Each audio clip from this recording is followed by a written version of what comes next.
We're good? I feel. I have no idea. Let's see. Yeah, we're on. Okay.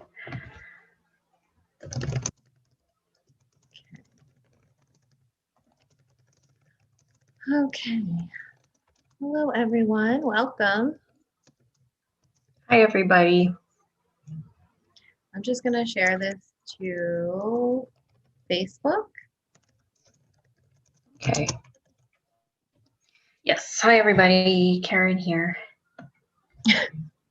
Live quantum healing with Tina and Karen. Today is, what day are we? Lose track of the times when you're not working, really. Wednesday, the 3rd of February. And so I've decided to embark on a very difficult journey. I feel like it was time. I've been feeling like since I've been off work that I've been eating a lot of shit, a lot of junk, a lot of late night impromptu like Uber Eats and DoorDash and skip the dishes and feeding my emotions and such. So, and as if you all know, like I love to eat. I talk about eating a lot. I go to the United States to eat. And being in quarantine and whatnot, or just being isolated at home, has got me, on that path of self-destruction from the inside out. I do love eating though, like that's the thing. But a lot of the times it's late at night, so I want a snack. I want to get an ice cream at McDonald's, like, and a little hamburger or a cheeseburger or a ramen and delicious like dim sum. There's just so much stuff to pick.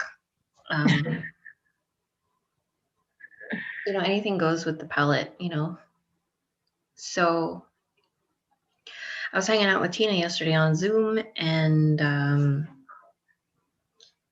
the phone, and she said that she got this video. She's very guided to things, and things show up to her for, something that's relevant to our journeys usually. And I was telling her, it was like, what time? 11 o'clock at night. And I was like, oh, I have to confess, I got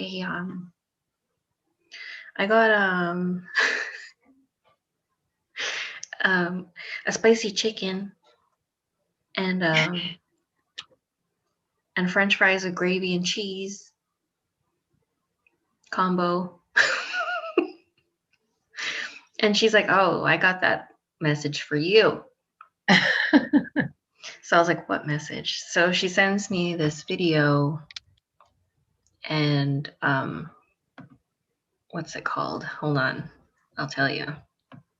It's about how food addiction ruined my life. It's like the food diaries. And I was like, and it's funny because the picture of the girl is exactly like me. She has like McDonald's next to her and she's holding a McFlurry. And I was like, oh my God, that's me. Fuck.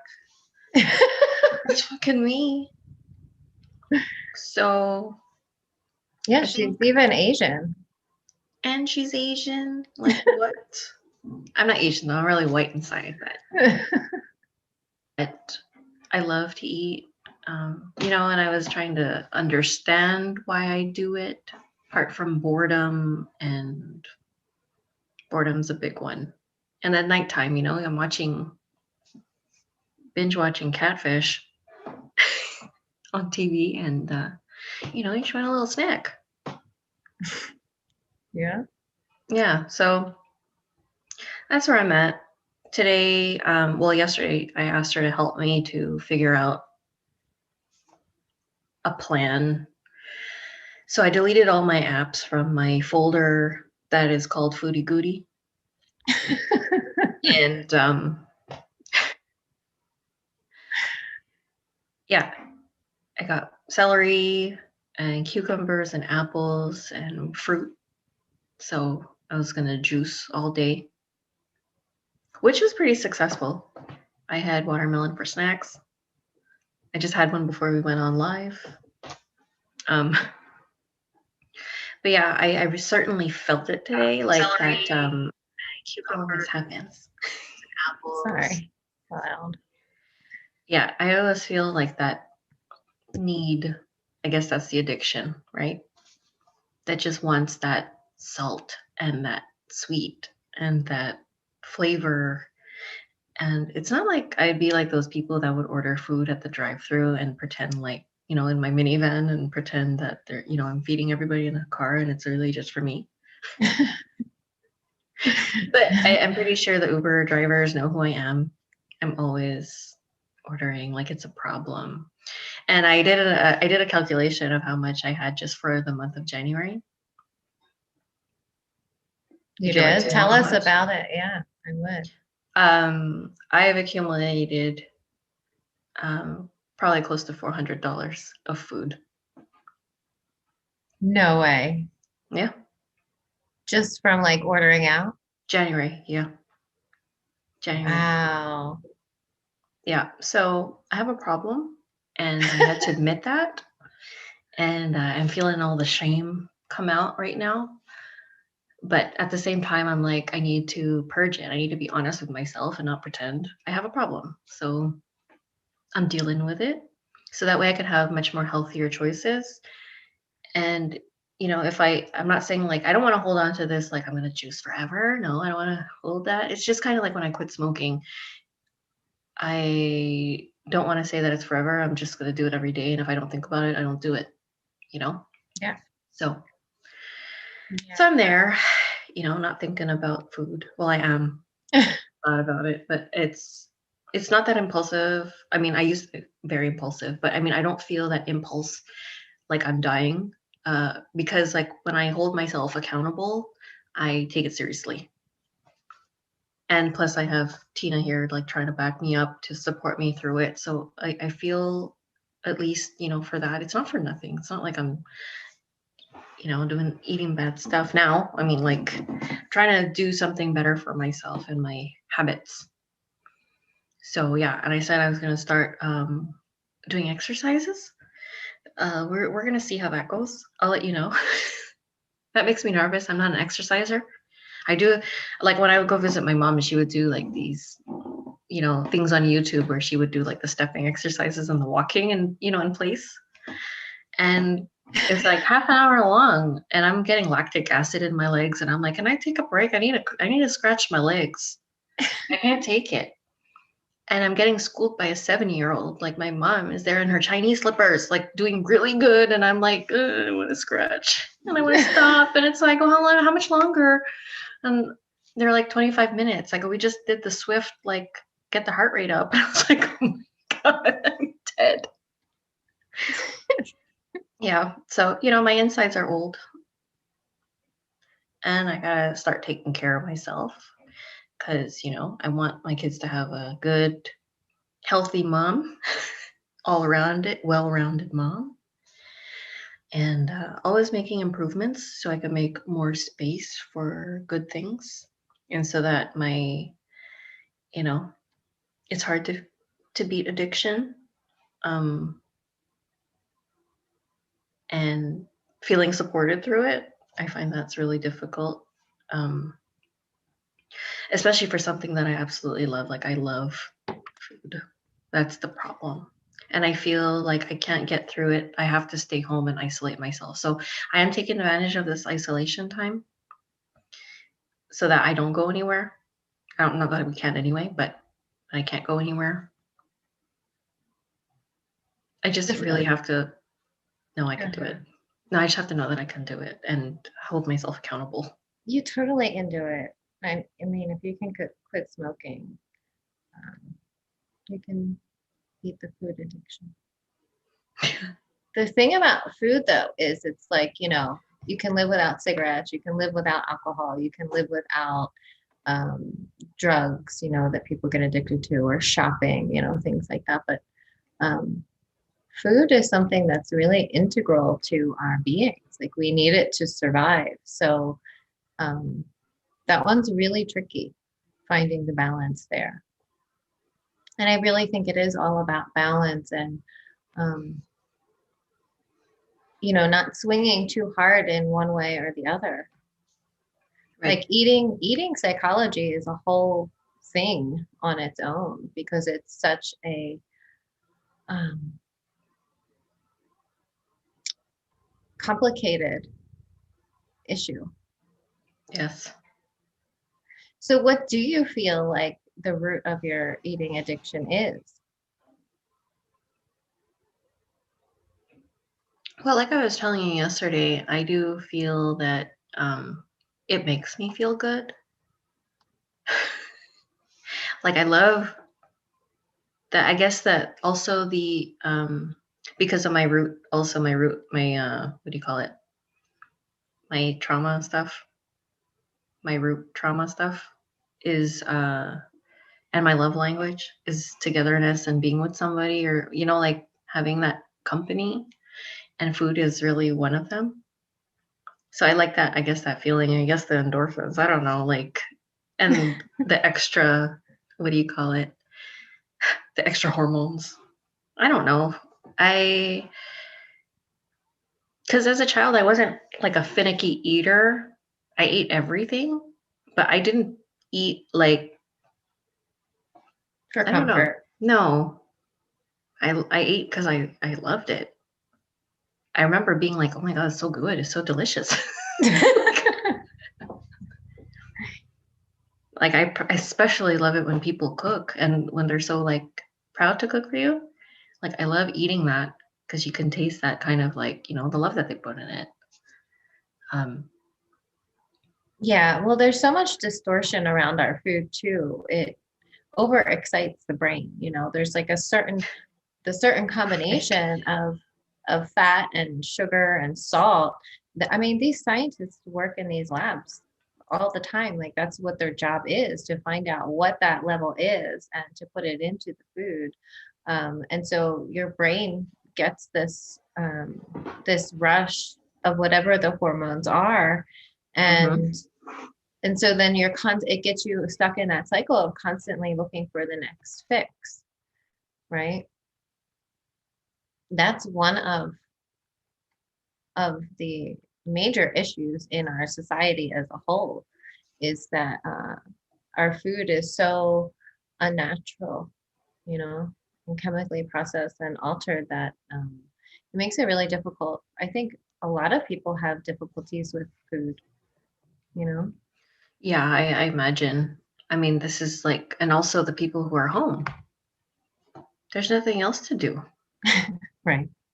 You Yeah. have nothing else to do, and it's difficult. So I mean, like, especially like when we're all down and in our shit, the only thing that we have to look forward to is the man knocking at the door and handing you something delicious. Like it really brings me joy. Unless it's a false joy, I don't know. But Well, it's like it's filling a void. filling the void. Yeah. It's filling the void. Like I Yeah. like watching TV and eating.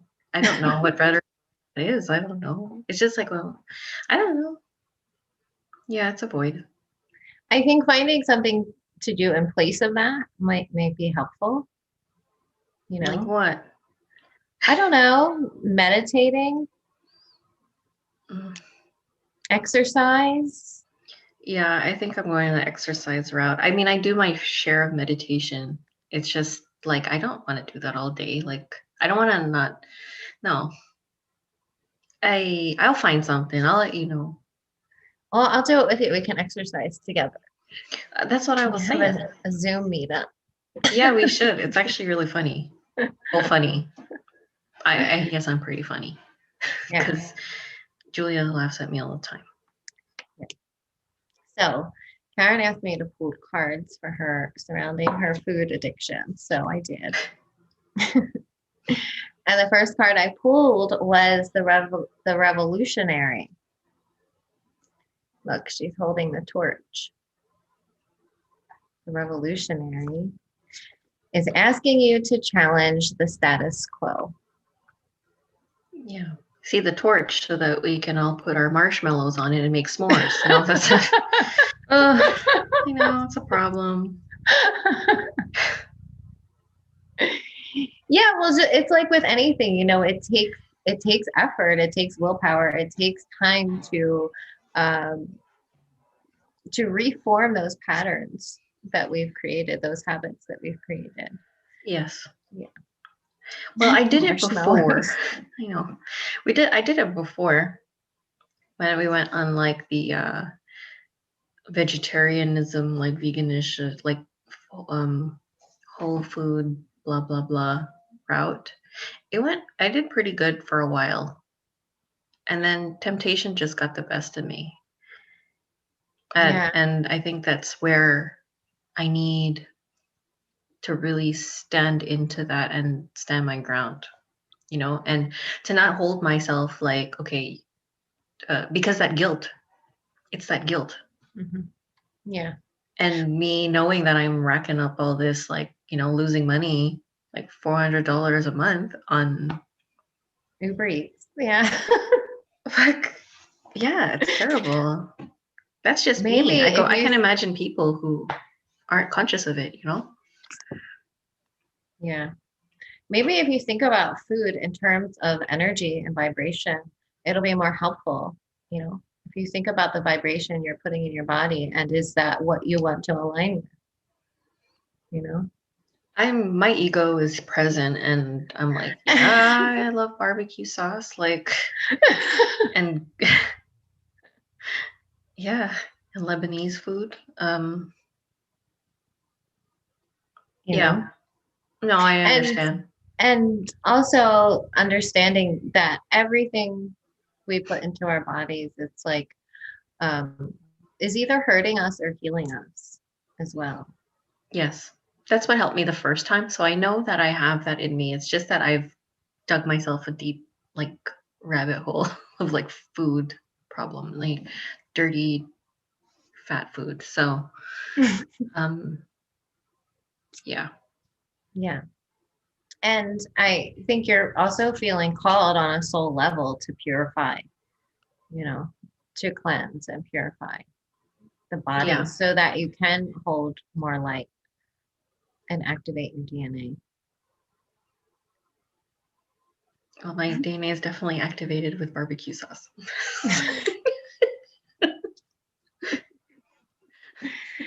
Okay, so the revolutionary seeks to do things radically different. Like the outlaw, the revolutionary has ideals that can be viewed as out there. They are a natural leader that can see what the collective needs and are able to put it into action. They invite others to be a part of building the world with them.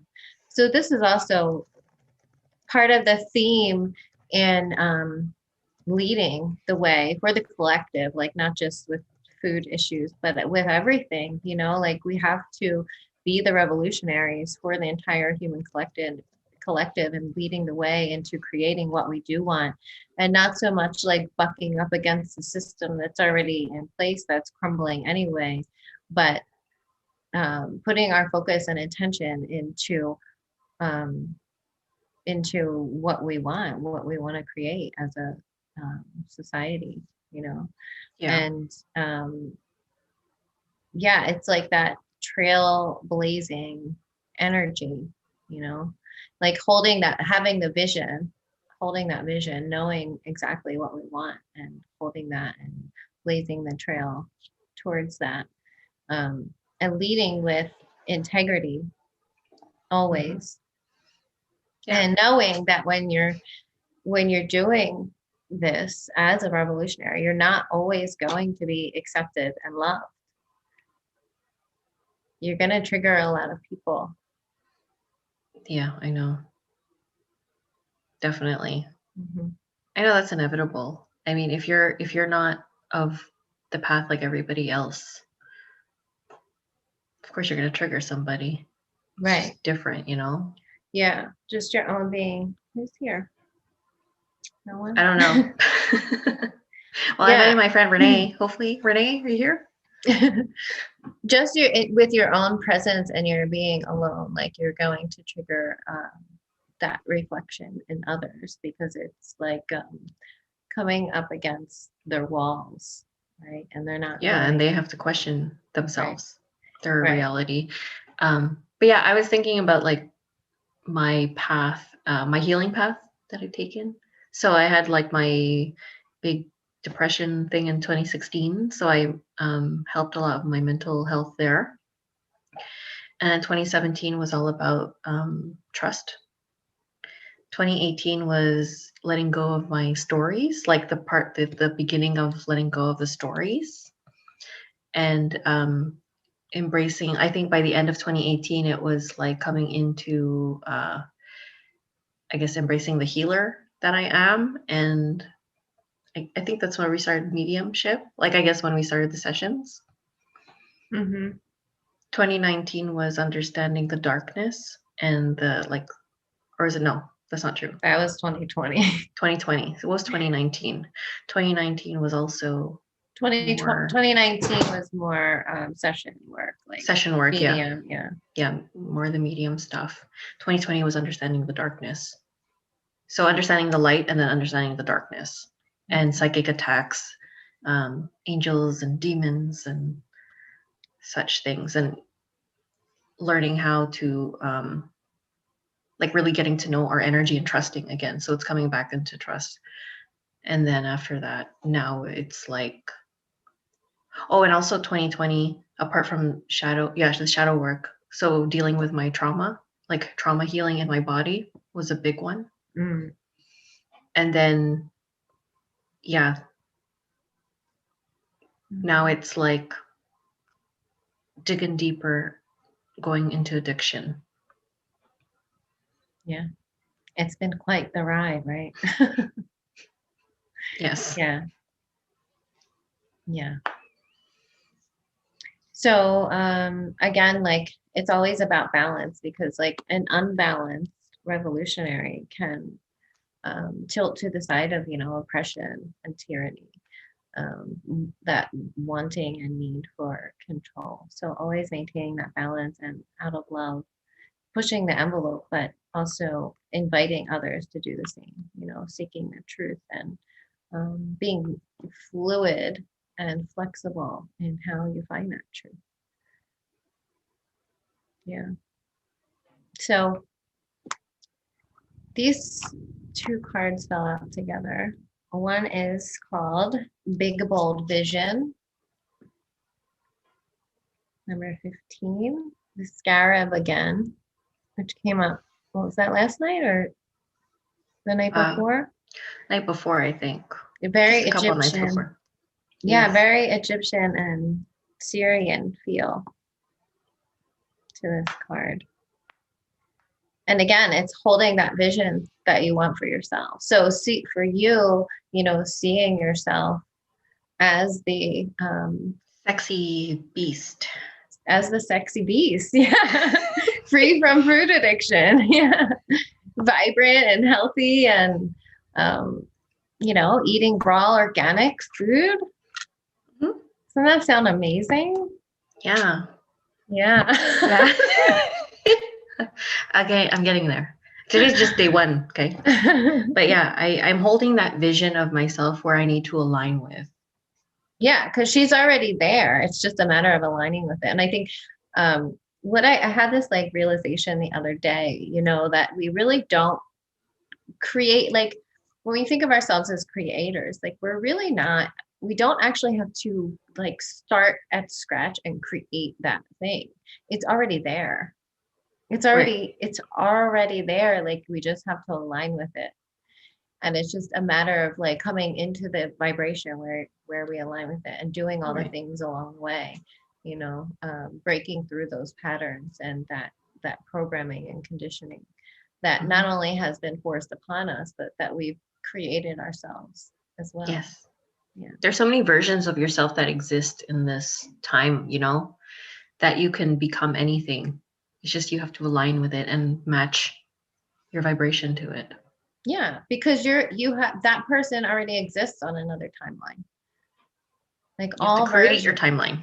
Yeah, all versions of ourselves already exist. So just aligning with the version that we feel called, feel called to. I think that's why it helps also in this pathway of, like, especially being in this country where everything is just upside down world.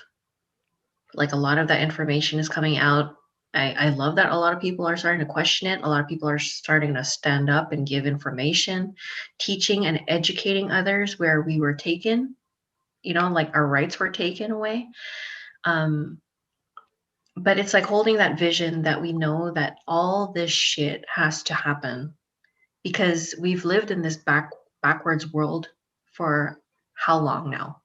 And we didn't even know that this shit was happening until something like this happens, like a virus, and then the government starts to act in the way that, you know, after they do the fear mongering and controlling everybody that way, dividing us in every which way that they can to gain control over us.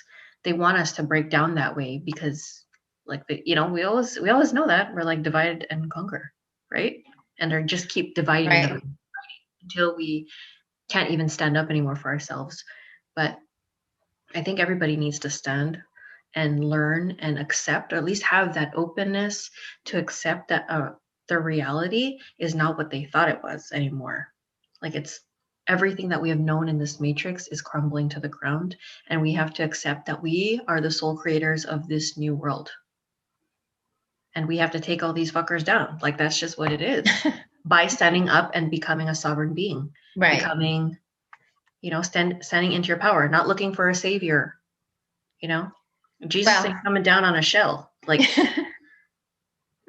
well, I came across some information last night that hit me like a ton of bricks. And that doesn't happen very often. And I don't listen to a lot of people. I'm guided to certain things that my guides want me to see. And this was like a major what the fuck? it was a remembrance. It felt like a remembrance, not like it was something new. It felt very resonant. It felt like yes, this is exactly what's happening.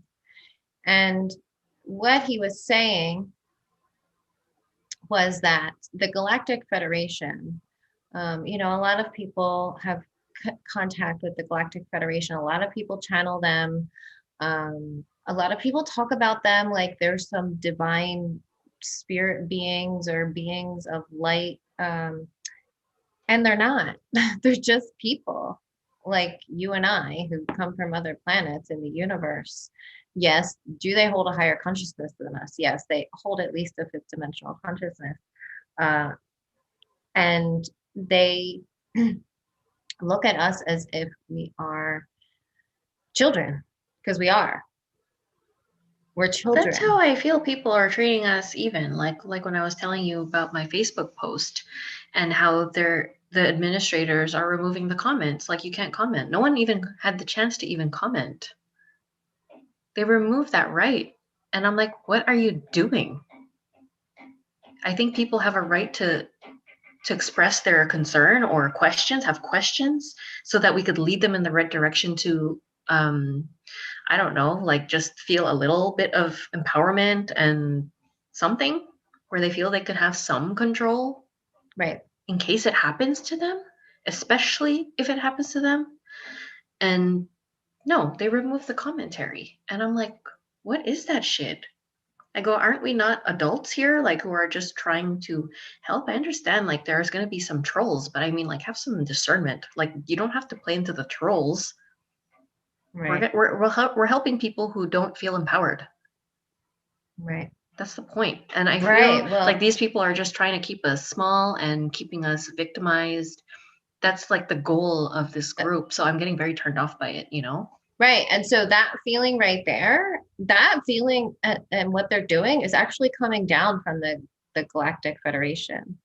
And how it works is what we call the Illuminati or the deep state or the cabal, the enlightened ones. However, the people that run the show, okay, they're connected directly with the Galactic Federation. And they're getting their orders from the Galactic Federation. So their whole I was great, like, I'm just gonna download my Uber Eats app back. Emotionally eat. Oh, what the fuck?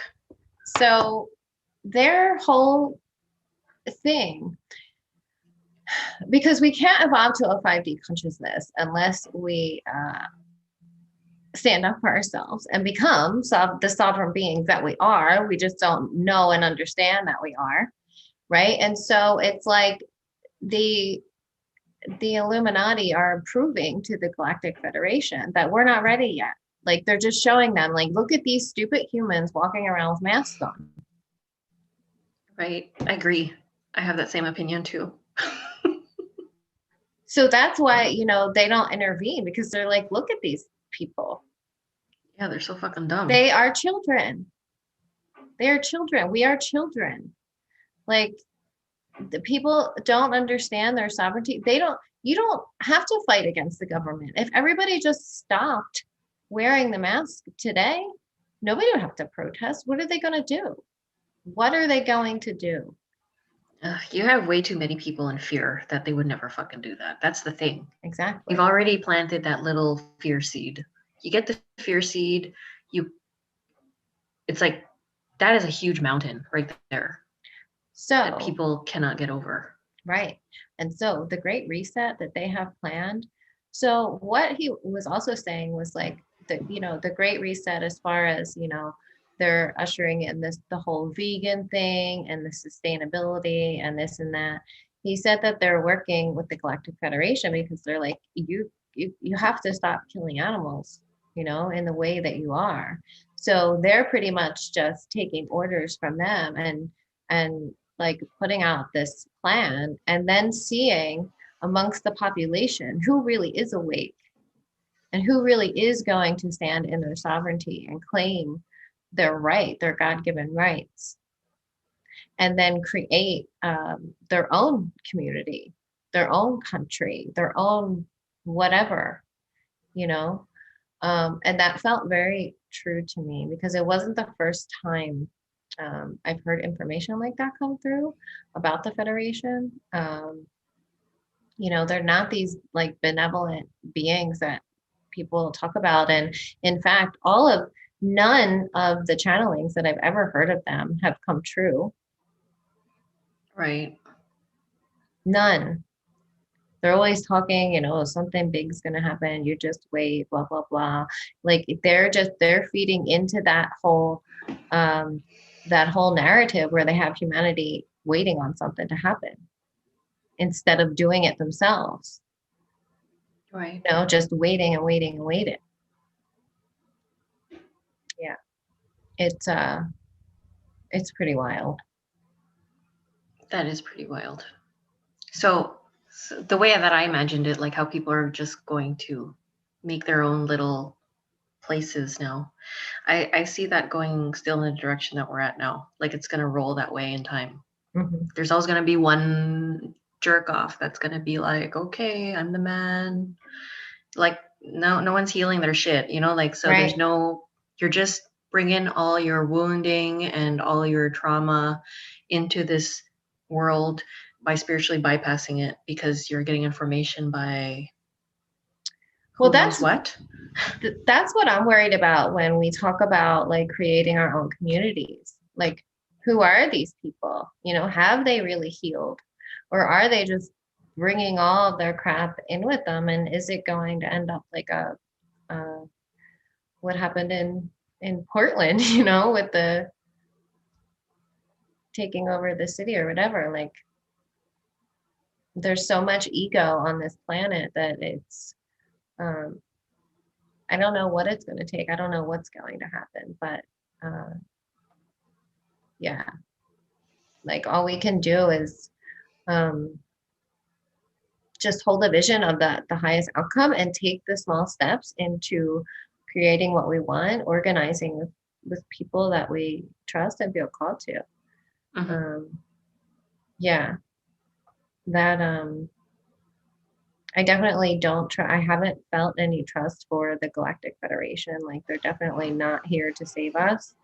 Oh, no. And the cabal is just pretty much like proving to them, like, look at these people, they're not ready. They're not ready. No, not unless every single individual being on this planet takes responsibility for their own shit and does something. Right. Or creates a majority so that the people who are easy and eager to follow the majority will shift. Yeah. So that's why it's really important to be able to share that information, get people thinking, plant those seeds. I mean, there's just so much you can do. Yeah. So yeah, Deborah, I agree with you that people, there's like different groups of people. There are people that don't agree with the mask but wear them anyway because they don't want the confrontation, which I would say is probably most people. And then there are people that are really against the mask and just refuse to wear them at all, and they just either don't interact with society, or they do and they push the limits and they stand up for themselves if they are confronted. And then there's the people that love the masks and agree with it, but they're really just a ritual for humiliation and shaming. They're just shaming us and silencing us. I mean, it doesn't take a rocket scientist to see that. And they're just laughing. Now with the whole double masking thing and the anal swabs, I mean, come on. How much more ridiculous does it get before people like start to question? Just like, I mean, with the isolation camps in Canada, like do you know that people in Germany and Austria had no idea that there were concentration camps happening? Like they were just going about living their everyday lives, going to school, going to work, whatever. They had no idea there were concentration camps and people were being taken there. And that's exactly what's happening right now in Canada. Right. The fact that they won't even let people comment on that post is like more silencing. Right. Yeah. Okay, so anyway, big bold vision. So yeah, we have to hold this big bold vision for ourselves, and tapping in, accessing the heart and guts of the vision by tapping into your wildest dreams and surrendering the attachment to exactly how it will work out. So like on a micro level, like for you, holding that vision of what your sexy beast self looks like, and not worrying so much about how you're going to get there, but just taking those tiny steps each and every day, each and every choice, each and every time you have a choice, making the right choice to align with that. I keep telling myself eventually I will be able to do the workout with my mom.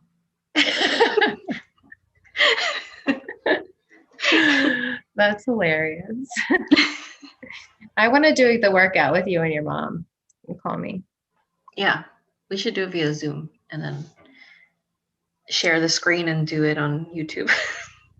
Yeah. So it says there is something, a vision or an idea that is coming to you, and you may worry that it's too much for you, but don't worry. It is meant to be yours. Perfect. Although you might have some adjustments to make and some tweaking to do as you let go of your limited thinking and open up to a fearless acceptance of bigger, brighter, and more radical and potent possibilities of creatively living your light in the world. Yeah. You're also being asked to remember that when something is right for you, endless synchronicities and support will flow your way at the right time and in the right way. Stay open, receptive, playful, and surrendered. Okay. This oracle also brings a message for those who would like to further develop their intuitive sight. That's me. I want to see more. It's already happening. Trust in what you perceive, even if it conflicts with what everyone else around you is saying on the surface of things. Trust your inner perceptions. They are accurate and will be proven so later. The healing process below will help you with this also. This oracle brings a general message of positive energy. I'll take that. Trust that things will be coming up roses for you. Even if everything seems to be a bit in a bit of shambles right now, it's really just the essential mess for a truly spectacular success. Perfect. Yeah. Okay, so let's do the healing process. Ready? Okay. I release all blocks to my vision. I release all blocks to my vision. I release all beliefs, I release all beliefs, conscious or unconscious, conscious or unconscious, stored in my body or mind stored in my body or mind, that would have me belittle that would have me belittle or minimize myself or minimize myself out of fear or ignorance. out of fear or ignorance. I choose to be I choose to be bold, big, and bright, bold, big, and bright, to vision with my heart to vision with my heart, and receive all the genius of the universe and receive all the genius of the universe in supporting that vision in supporting that vision and coming to life. and coming to life. So be it. So be it. It is done. It is done. So mote it be. Repeat again whenever you feel yourself in all of what seems to be coming through you as a vision for the future.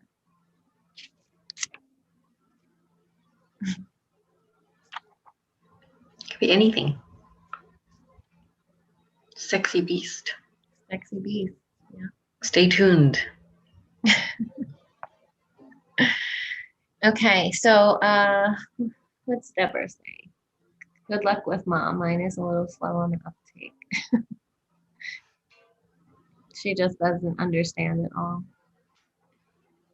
My parents are, my dad is understanding, but he's just a law-abiding citizen. But he knows. So yeah, he does go into that percentage that doesn't want to rock the boat. My mom too is the same. And then I have two sisters that are in the medical field who are all for it. I would imagine that is very common in the Asian culture, What? that not many want to rock the boat. No, didn't you see that show yesterday? No one wants to rock any boat. Tina and I started watching, what's it called? Bling Empire? Yeah. Bling Empire on Netflix. I'm very resistant to Asian stuff, but she brought it up, so I was like, all right, let's watch it, I guess. Like, I don't know what that means. And yeah, oh my God, we binged 5 episodes straight. It's like such a guilty pleasure. I haven't watched reality TV in a long time. Yeah. Well, no, that's not true. I watch Catfish. Yeah. Yeah. So why do you think you're so resistant to the Asians? Asian culture? I guess because I don't, well, I think because I always was always so resistant to my culture, right? Because it's just I always felt that disconnect with it, and but I carried all the traits.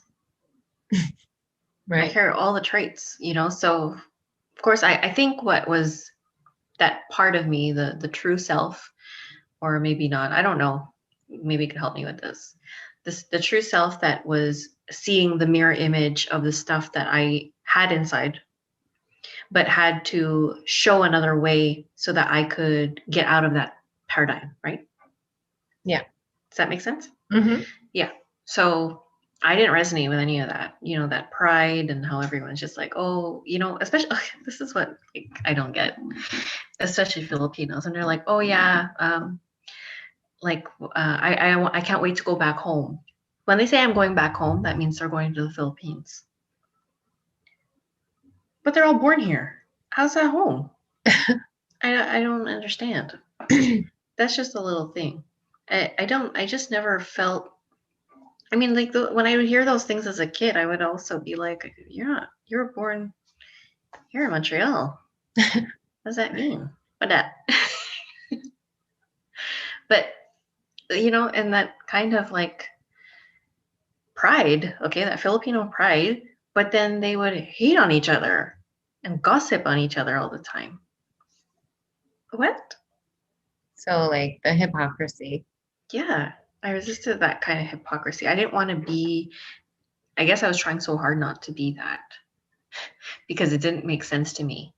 Like their views. I remember being very shamed, I guess, because I was like those rebel kids, you know, outsider. I was a smoker, teenage smoker, and then all the The goody girls. goody girls like hung out with me, and the parents didn't like me. And I blamed Yeah. it. I was a scapegoat. They had to blame it on me. Right. And it's like, fuck you. And these are the people who would like, go to church. Self-righteous. First one to judge. Drove me crazy. Mm-hmm. I really enjoyed that talk you did with your Filipino friends on that podcast. I felt Maybe we like, should share that. yeah, we should share that. I felt like you really dug to the core and explained it in a really amazing way, like how you broke out of all of the cultural conditioning that you were born into, you know. And they were just like blown away by you, which I thought was so cool. Yeah. Yeah, we should share that. It's like only like what 20 minutes long, but it's really Yeah, good. it's good. It's good. Short. Like you don't want to. Yeah. It's not a 3-hour podcast. Like. Yeah. Okay. So the other card that fell out with the big bold vision is defend to the end. I like her. The worthwhile. And another owl, like we did last time too. When you had the scarab, there was also the owl face. Yeah. Yeah. Wisdom. Yeah. So defending to the end, the worthwhile. And this card is about love. And Always. Theme. Always about love. I love love. Love's like my favorite thing ever. And genuinely and truly essential for the heart to throb with life is worthwhile. Anything that dulls it or suffocates its vibrant aliveness must be questioned, challenged, and more than likely cast aside, for the heart is the key to living an authentic life. So it's always about aligning with the heart, right? And love is really the most important thing. Everything always comes back to love. And I love that your song for 2021 is, what was it? Love will lead you back. Yeah. Like how perfect is that? Yeah, love will lead you back. It's true. And I think that's why I had so much suffering growing up, was because I wasn't aligning with the heart. I was resisting everything around me. My perception of life was always exactly what Buggy, my son, was just showing me today. His focus is just like his life sucks because his grandfather's dying and, his aunt is dead and our little dog too. Yeah. So it's just like, he's like, what do I have left now? And I'm like, you're looking right at her, your mama. Yeah. So I'm just like, change your perception into what you have now, not looking at what you don't or what, how shitty it's going. It's like, look at what you do so you can see how lucky and abundant you are in that way. So, that's such an important change in perception because the human brain so easily gets caught in those negative thinking patterns and so focused, so hyper aware and focused on all the things that are going wrong in our lives. It's a coping mechanism because it has to jump the gun to protect itself before it happens. Right. And all of the things that are missing from our lives instead of like all the amazing, Bucky has an amazing life. He has so much to be grateful and happy for, right? But he's so hyper aware and focused on the negative things. So I love that you get to teach him, through your own experience now while he's young. He was resisting me though, because when I was really serious and I was just like, what are you talking about? You have a great mom. And he was just like, yeah. So I think I gotta go a little more gentler on my approach. I'm still Yeah. working on my own mother skills. Yeah. Yeah. You have to be really gentle and remember like what you needed and wanted from people when you were his age. You know, what Yeah. would you have wanted? Like if you were in that space at his age, just hating everything and Well, feeling sorry for yourself, what would you have wanted or needed from your well, parents? okay, I'll tell you. Well, my love language is about words of affirmation and touch. So I would have wanted them to touch, hold me, and to tell me that I was going to be all right, and it's what I'm going through is normal, and I'm safe and okay. I think it's just like trying to continue that, like the way that the mind thinks that it has to be taught that it's safe, especially at that age when it's so vital, where you're looking for safety and you're not feeling it, especially with your caregivers. So I think I need like that is what I needed to just feel safe. And it makes sense because like I don't feel safe where I'm at right now. I haven't for a while, especially with the separation. I always feel the safest when I'm with you. And you know, and it's like that's why I'm not sleeping well. I'm eating, I'm binge eating, and I'm dealing. So yeah, it's just that safety, and it sucks because like, I'm finally developing a stronger relationship with my parents, making that effort to go, and then I can't go. Well, I could, but again, part of that rock the boat. Don't want to rock the boat with the family. I don't want to deal with their shit. But I mean, Yeah. in the end of the day, it is my parents' house, so I could just ask, go like, all right, can I come over? Yeah, okay, great, I'm coming. I'm sure your parents would love for you to come over. Yeah, but I want them to come here too. I want them to come here so I can cook for them. They really liked it last time. I was really happy about that. They really see that I've grown up, like that I'm self-sufficient and all good. What do you think Buggy's love language is? He is like me. I leave him love notes in his lunchbox, and I always call him in the morning. And then that's when he comes in and he's like, Mama, Mama. Like, and he comes and I hug him, I cuddle him. And he always kisses me. He's always kissing me, like all the time. So He's I the know that's what it sweetest. is. Yeah, that's just like his thing. Like so it's exactly like me. He's me. He's exactly like Bud. Yeah. Wants Exactly. attention. He's just A cuddle bug. yeah, exactly. So Yeah, so this is also about like the sacred warriors defending love, and you see her like weeping for the world. And it's like this like black and white. Yeah. And feeling the need to protect the presence of love. Um, because it can so easily be snuffed out, right? Under all the lies and fear and lack of safety in the world. mhm. The love is so easily gets smothered out. So yeah, I feel like um, that's what kids need the most. They just need you to love them in whatever way, whatever their love language is. They just want you to love them Yes. more than anything. Yeah. Um, The sacred warrior is vigilant that the presence of love is not chipped away by fear, criticism, doubt, or untruths. Even if others find the unflinching honesty of your feelings difficult to handle, even if those feelings are expressed with gentleness and compassion, the sacred warrior honors the task of being more faithful to love than anything else. This includes the fear of loss. Actually, it includes the fear of anything at all. This oracle brings guidance to honor even the smallest steps in your path of the sacred warrior.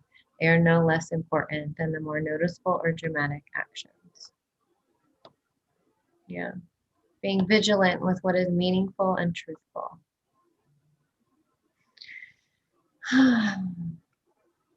Yeah, all of us are sacred warriors, right? And it takes just one person, and just one person can create such a difference in the world. You don't realize how many people you touch and how that ripples out across the universe. you know? Mhm. It's like the butterfly effect. The darkness can lure you into a sleepy ambivalence and dull your light if you allow it. The sacred warrior within will fight with love and honor to be true to what has meaning and never allow it to be cast aside, even if it seems easier in the moment. I love this part. The sacred warrior finds joy and humor in life to prevent the seriousness of the task from stifling the heart that just wants to live and be free. That joy brings strength to the warrior and an expanded, relaxed awareness that can sense the presence of fear. The sacred warrior will not allow fear to gain a stronghold within the heart. I love that we can Lovely. laugh together like all the time, you know?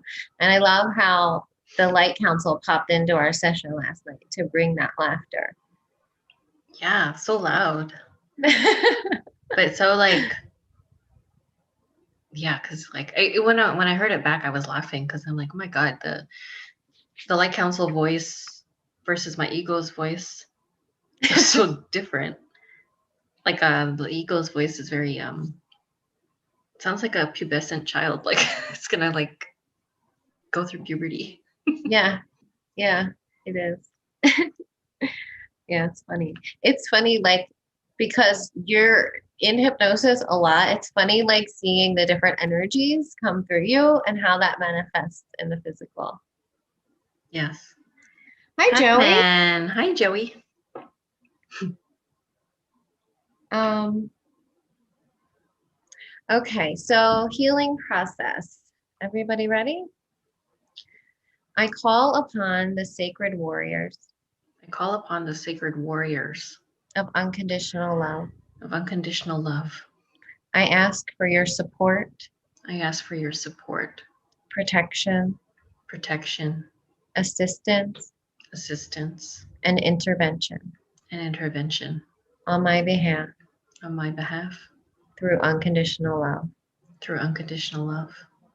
That what is truly worthwhile That what is truly worthwhile for the light for the light and life of the heart life of the heart be protected and preserved be protected and preserved within me and in the world within me and in the world for the greater good. for the greater good. Through my own free will, Through my own free will, so be it. so be it. It is done. It is done.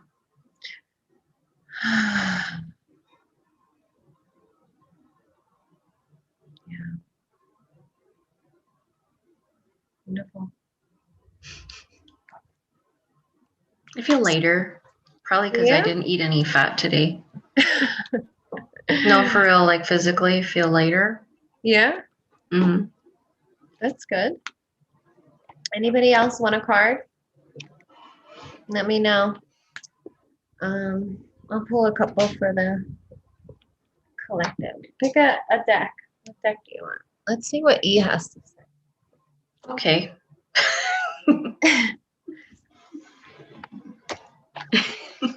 I like E too. Oh, how did you get here? Yeah, these cards are fun. Joey wants one. He didn't say that. Huh? He didn't say that. He said me. Oh, And so did Deborah. Joey? Maven. I'm glad everyone's talking now. Okay. Joey and Deborah and Maven, pick a number from, wait, let me see. Carrie Yogini on Instagram. Let me check you out.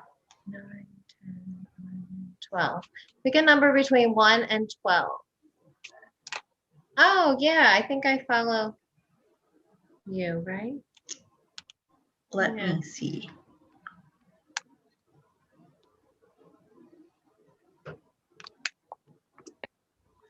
Yeah, karaoke. I know you.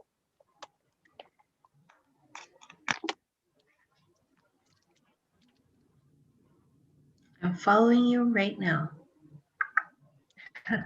This is a funny card. It's called Psst, Ahem, Hey You. The message That's a is, Joey. we'd like to interrupt this oracle deck with a very important announcement. There is nothing to fear. Every single thing that looks ominous is but an illusion. It has no power. Zip, nada, zilch. It's time to look your fears straight in the eye and call them out as the insignificant posers they really are. That's a good one. Deborah was like Joey 8. said 7. Okay. Who'd you pick for? Oh, was that for the collective? 7. That was for the collective. Oh, okay. Okay.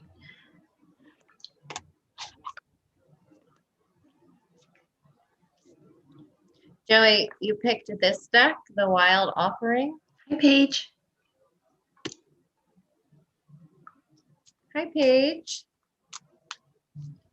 Oh, while we're shuffling, please like and subscribe. Please like this video and subscribe to our channel. We really appreciate the support. We enjoy doing this. I mean, like, we don't know who's going to come on. We usually just do it for ourselves. I'm like, well, you can pick cards. I know. Just It's a good time to spend time. Talk to ourselves. I was saying like date night. Oh. I'm going to pull 2 for each.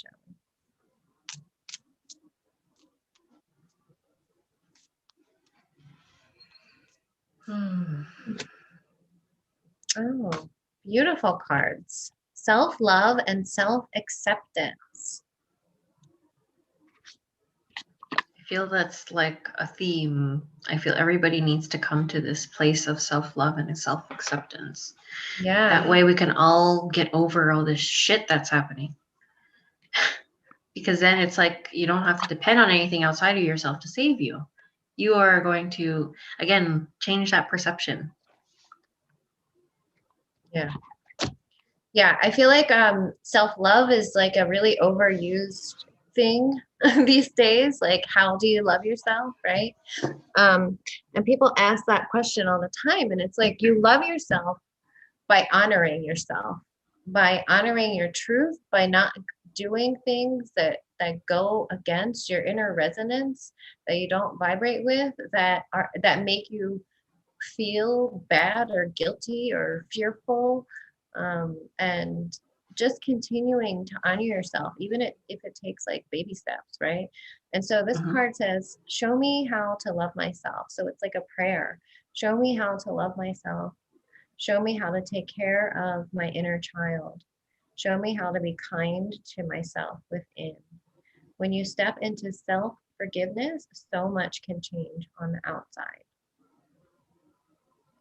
That's really beautiful. So taking care of the inner child, comforting the inner child, letting the child within you, Joey, and within us all, we all need to be that parent to the inner child, and also like recognize when that inner child is coming forward, when that inner child feels unsafe or unloved or sad, and being the parent to that child and holding that child and reminding yourself that you're going to be okay, that you are safe, and that you are always loved by the divine mother and father, and just always reminding yourself of that and healing that inner child by giving yourself the love that maybe you didn't get as a child, and forgiving yourself for all the mistakes that you've made throughout your life. That's a message that comes through so much, is just being gentle with yourself, like treating yourself as if you were a child, and accepting yourself with all of your flaws, with all of the mistakes that you've made throughout your life, really accepting yourself for exactly who you are. It says, nothing is more exhausting than endlessly working on yourself. When you offer your whole being fully to love, self-acceptance arises spontaneously. May I rest in our oneness, dear divine. So yeah, giving our whole being fully over to love. And it's like, when you recognize the love that you are within, and I know you do, Joey, like you recognize the importance of love, and the importance of the heart. And when you do that, it's much easier to accept yourself because you realize that you are a divine spark of God. And how can you not accept God, right? Right. Yeah. That's beautiful. I like that one. That was for Joey, yes. Yes. Who's next? It would Deborah? be Deborah 8. Deborah 8. 1, 2, 3, 4. Okay. Deborah, you picked the Threads of Fate Rose Edition. This is my newest deck and one of my favorites so far. I really love this deck. It feels very deep. Like, like some decks can feel just kind of like fun and on the surface, and like the Oracle of E deck. This deck feels really deep and layered. You get a lot out of just one card. Beautiful, Joey. Keep giving love to yourself. Yeah, of course. Like all the cards are relevant for everyone, right? I know I feel resonant like all the time. For all of them. Yeah. Even with like sessions I watch, I'm like, oh, that was for me. I feel as you open yourself up more and, again, making more space for love to come in and becoming true to who you are, you're going to resonate with everything because you are everything, right? So yeah. That's interesting, Deborah. Destruction and power. Maven wants to know what is the deck again? This deck is called Threads of Fate. It's the Rose Edition. I love this company. They're amazing. They make all their own decks and yeah, really cool gals. Destruction. These are hard to see though because they're like rose gold film. Destruction. So I feel like that's that card's been coming up a lot. And power. So what I'm feeling for you, Deborah, is like you're deconstructing yourself, like pulling away the layers, deconstructing your reality, finding your truth, the truth of who you really are, and allowing that truth to shine through more and more as you become more comfortable in that truth, aligning with that and shining your light. So deconstructing yourself, like pulling away all the layers of conditioning and just like letting them fall to the side and really coming into that power. And I'm seeing like that torch, that torch of power. And you're like standing up straight in your light and you're just like, this is who I am. This is my truth. And I'm going to shine this. And I'm not going to care what anyone else says about me because this feels right. This feels resonant. This is like my vibration. And I'm going to stand here and I'm going to be the beacon for others. And I'm going to do the hard work of letting those layers fall away because it's not easy. It's not easy, like tearing away all that we've been conditioned to believe, all the patterns, all the habits, everything that has been like piled on top of us. So you're in this process of deconstructing all that and allowing it to just fall to the ground is what I'm seeing. It's just like falling off of you and you're rising in the middle of all that mess that's like standing on your sides and you're just like rising into that power and that truth and connecting with the divine and allowing those messages to come through. And you're going to be like a beacon of hope for others to show them how bright they can shine too and helping to empower others just by them watching you and who you are. Whew. So that's what's coming through. That was excellent. Thanks. Let me just see what this says here. Did that resonate? Does that resonate with you, Deborah? She's still here. She should still be there. Yeah. Are you picking another one or you're going to? I'm going to do Maven or. Yeah, Maven and then my friend Renee would like one too. Okay. Random, I guess. Yeah, the deconstruction card is asking, like, what needs to die today? What can you let go of? What beliefs about yourself or the world? What patterns? What thoughts can you let go of? What relationships, if it's like a job, or what isn't serving you anymore that you can release and allow those layers to fall to the ground as you align more and more with your soul aspect, with your higher self, and standing in that truth, standing in that power. Um, this looks like a divining stick with a crystal point. So power, yeah, the power card. Empowering yourself. Yeah, that's what we need. Everybody needs to just Fire. empower themselves. Find the fire within yourself and light it up. Yeah, the fire. Light it up.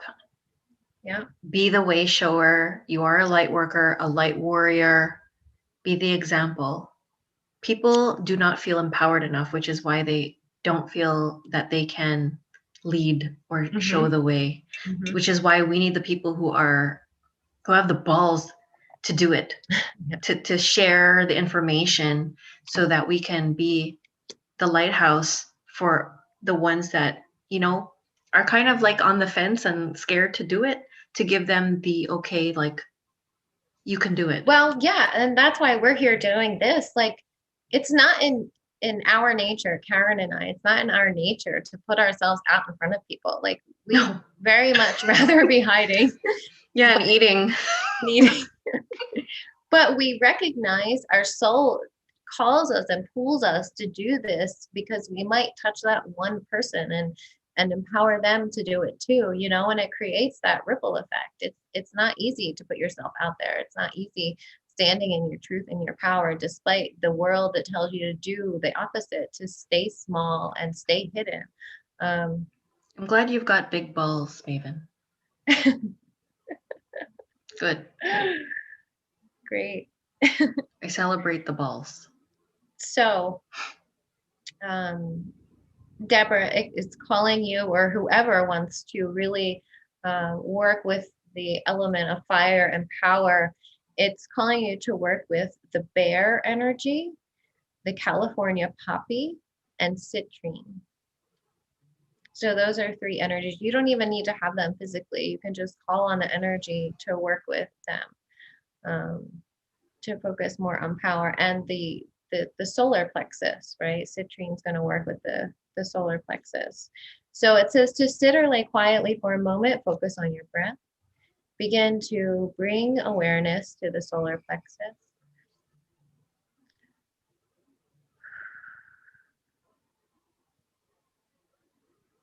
Which is the belly area, in case you don't know, for people who are here. Yeah, it's right under the ribs, stomach, right here. Bring your awareness, that is your power center. It's yellow. Imagine that you are sitting inside of it.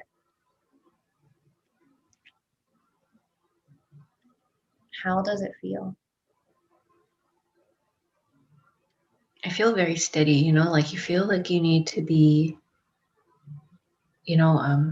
like holding onto your sword really tight to be powerful. But I feel true power is in being able to be peaceful while the chaos is happening around you. Mm-hmm. So I'm feeling very like peaceful right now. Mm-hmm. Yeah, me too. I feel that. Hold on, I just lost the page.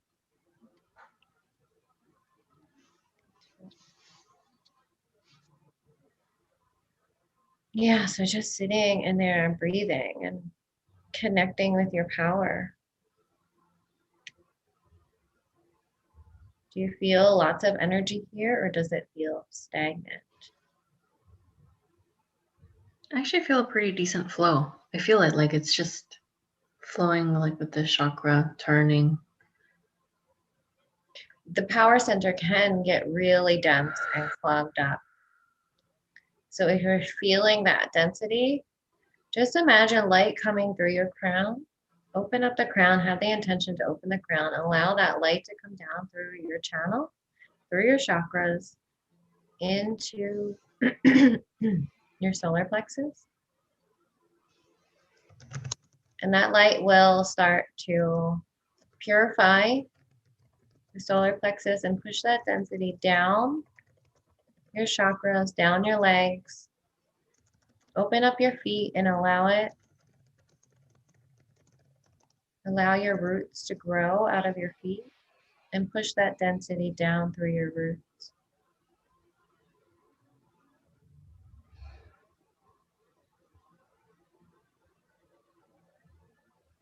Imagine that there is a glowing seed in the pit of your stomach.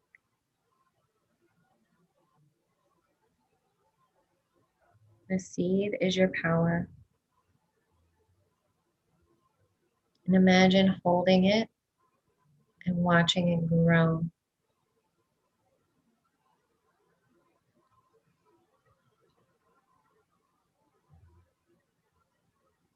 Feel what messages it has for you. Ask it, what do you need from me?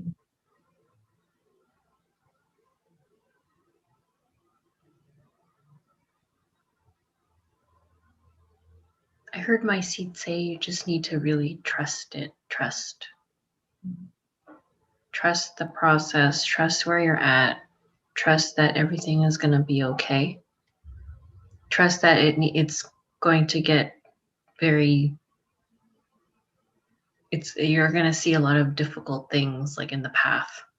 Mm-hmm. But to hold that calmness, Mm-hmm. knowing that it has to pass. We can't get too caught up in that. Mm-hmm. My seed says to remain strong, to stay steady in this fight, in spite of the storms that may be swirling around you. Remain strong and steady and flexible like a tree that blows in the wind. Mm-hmm. Yeah. What do your seeds say, guys? Hi, Maureen. Sure, I'm gonna do. There's Maven, Renee, and then Maureen. Maven. Maven, did Maven pick a number? I have no idea. You can go for Renee. It'll be pick it like intuitively. I'm feeling Starseed deck for Maven, so I'll go with that. Bear, citrine, and poppy. Yes, for the power center. Warm like the golden sun. We were talking about the connecting with the power center, the solar plexus.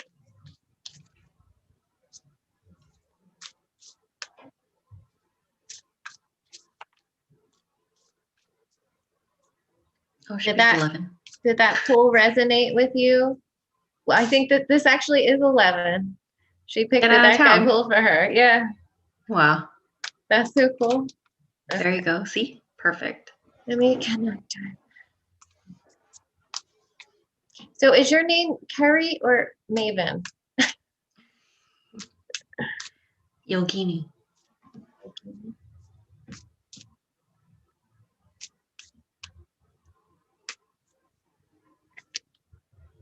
Ooh.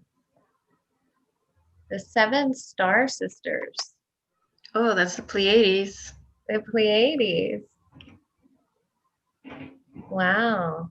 Do you resonate with the Pleiadians? Carrie. Yeah, the Pleiadians have been coming forward. I don't remember. Oh yeah, when I had like a session, they're saying that the Pleiadians were, I have to call them to the Pleiadians when I need healing. Mm-hmm. Yeah. They're always there. They're kind of in the background waiting because they know that I always connect to Sirius, but they just really want to help. Yeah, the 7 Star Sisters. The 7 sisters. Yeah. Um, birthing creations, tapestry of life, and expression. So it feels like you're a really Creator. Yeah. really creative and artistic person, and tapping more into your expression of that, creating the tapestry of life and birthing that. So I'm feeling like maybe working on the sacral chakra will be helpful for you. And the other card that came out for you is karmic relationships. So I don't know if you're in a karmic relationship right now, but it's saying Orion energy, polarity, soul growth, and conflict. So I don't know if you're having any conflict in your relationships right now, but if you are, it's pushing you towards soul growth. So let's see what this has to say.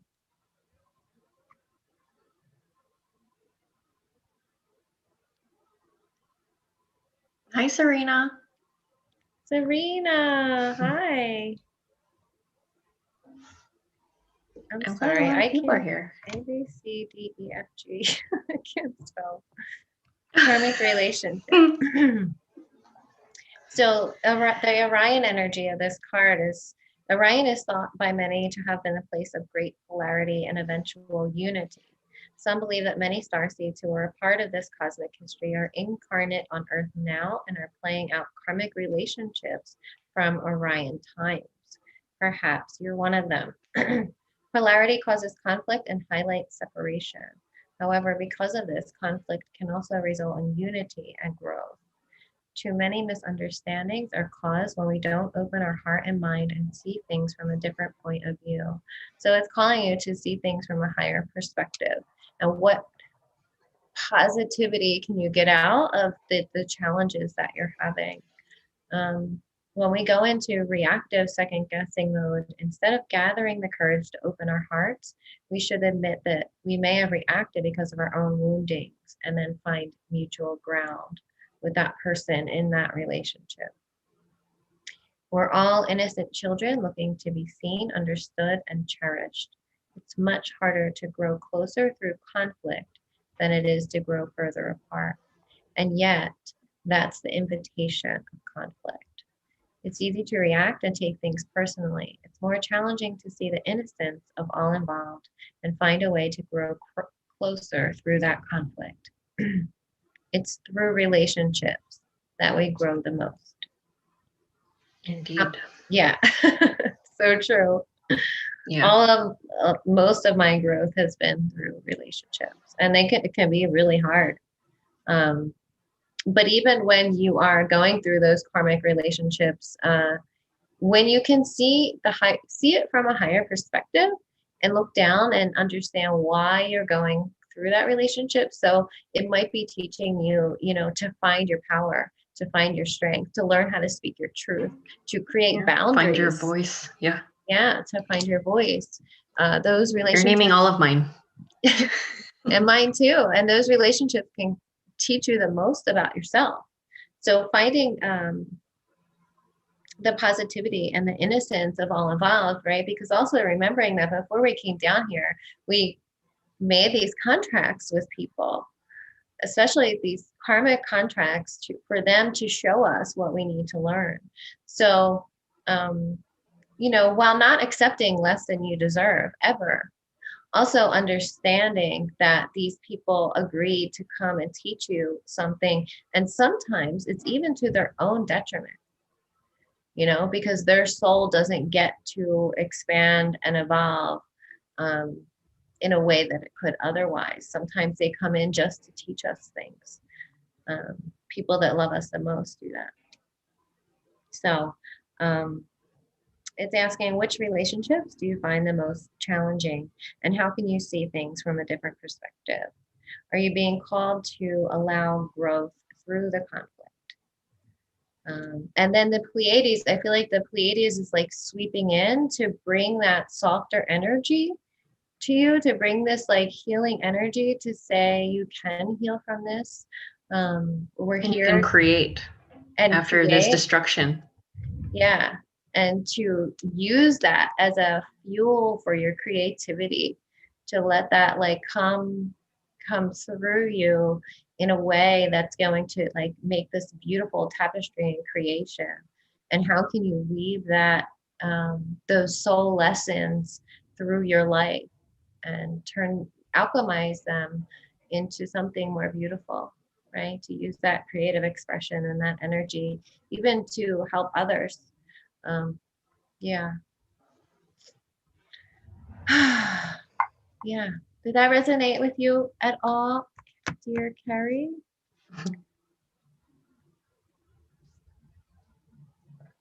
Let me see what this says for the 7 stars. I can't find it. Oh, is that the one where it's like super weird and you can't find? Yeah, this one's a little, it's not super weird, but it's still weird. You know, you would think it would be a little organized to find something. You're welcome, Carrie.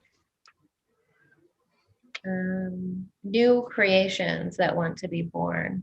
So it's like tapping into that beauty wants to be woven. And it's asking you what new creations are asking to be birthed.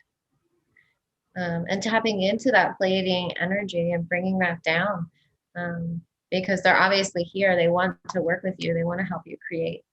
So tapping into your higher aspect, your multidimensional Pleiadian aspect, and pulling that down into your body.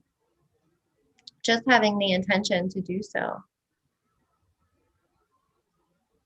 Yeah, and it's just calling you to ask the questions of what wants to be birthed through you, what new creations are whispering in your ear, what beauty are you being called to make. Creativity and intuition come from the same sacred place. They occur when we find ourselves flowing with the rest of life.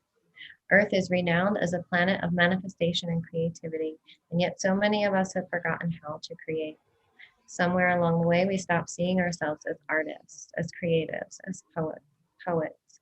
Yet to be human is to be creative. Creativity is a part of your true nature. Yeah. You're being called to weave beauty in whatever way that expresses itself. It could be anything. Creativity can come through so many forms.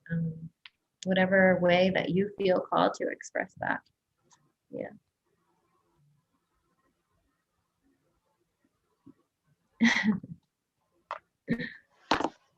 I know, it's so much, right? Oh, good.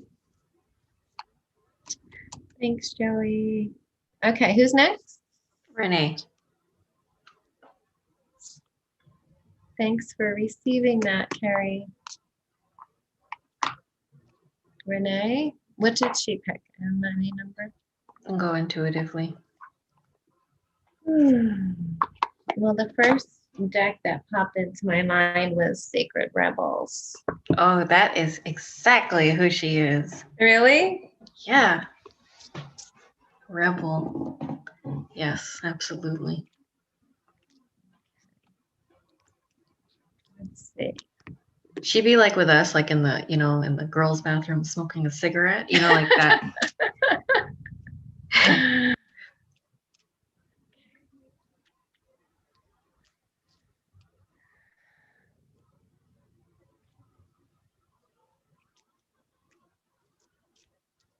Really hot. Mm-hmm. Ooh.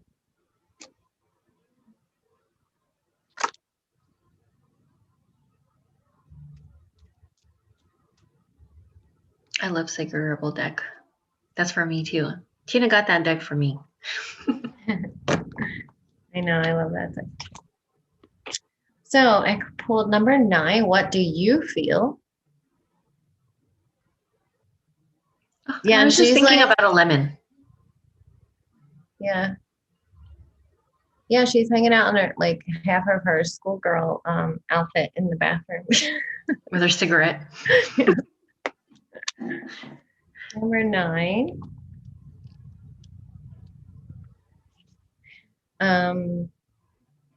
There are many opinions around you. Some are helpful, but others are distracting from your truth. Although it can be helpful to hear the thoughts of others, when it all comes down to it, you will have to come to your own decision. Do you know how unique you are? How your path is your path to be chosen, lived, and created only by you? Someone else cannot become the source of your decision making power without negative repercussions for both of you in the long run. This oracle comes to you because you have become swept up in thinking things through. You have been thinking about which way to go with a matter of importance, and you have got a bit stuck in the logic of decision making process. So this is asking you to come out of the thinking mind and into the intuitive heart. And it's asking you, what do you feel? Like, don't be led so much by logic. Yes, of course, we need logic, but finding the balance between overthinking everything and allowing your heart to lead the way. So finding the balance between the two. And releasing all the thoughts and just asking yourself, like, what do I feel? What feels right for me? And then going Thoughts. with that. Yeah, because the thoughts can really just throw us off track. It can really stir us into a direction where we will choose impulsively and bypass the heart. It's like completely. So it's a matter of just, again, it's always about taking yourself out of that and being able to feel into that choice. Yeah. Right? Absolutely. Because we are, as a society, we're so conditioned to be left brained. Our logic and reasoning is valued way more so than our intuition and heart. No one ever talks about that. And that's more right-sided thinking. And it takes a lot of practice to decondition ourselves from that left brain kind of in the box thinking into the right brain of more flow and more creativity and more heart-centered decision making. Not, letting your emotions take the wheel, but finding the balance between the two, between the logic and your intuition and your heart. And what do you feel? Like, what is your heart calling you to do? And most of the time, that's the only thing you can trust, because our thoughts, can be influenced by the outside. Our thoughts can just be running in the same patterns. So, yeah, asking your heart and finding that balance. It's telling you that there's no need to punish or traumatize yourself with possible choices. Just making a choice will set the things in motion. The best way to catalyze the situation when you are in and bring about healing change, stimulate your creative juices, and find a more inspired, energized, and enjoyable approach to your life is to just make a choice about what you feel right now. I feel that's extremely appropriate. Yeah. Really? Good. It says, if you cannot relate to the need to make a choice, then this oracle brings you the message: you are at a crossroads in your journey, and the choices you make at this time, even simply choosing to do things a little differently, are powerful magic to end life. Could you say that again? You cut out for me. Yeah. Just the last line. Are powerful triggers for some great magic to enter your life. I love magic. Yes. I think if we just open that, we shut magic out so easily, I guess, after the child in us, and then we experience life and how we're supposed to be. Life hardens you. Yeah. Yeah. We have to come back to that simplicity and that joy in that magical realm. Yeah. There's so much magic. And when you align with that magic, you open yourself up to the possibilities, the infinite amount of possibilities. And those synchronicities just flow through you when you align with that magic. And it's just like you feel so supported because you're receiving the signs all the time, right? And life feels so magical when you align with it in that way. So there's a healing process for this. Just close your eyes and relax.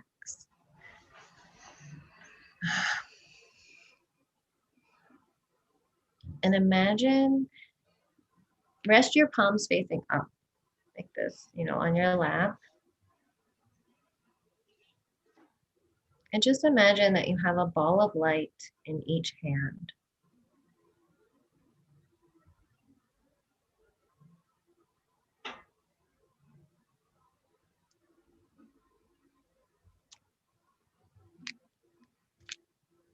Focus on one ball of light first. What color or colors does it feel like?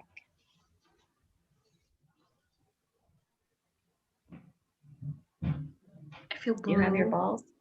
Yeah. Blue. For sure. I'm getting like a dark blue and then one that's like a silvery pinky purple. Like it. Yeah. Oh, Mine are both white. I bet. So yeah, just feeling into that color, even if you can't visualize, if you could imagine, what color would it be? Use your imagination, get that right side of the brain going. What feelings, words, symbols, or qualities does it have? Blue balls. Ugh, I knew he was going to say that. I felt him. I heard him in my head telepathically.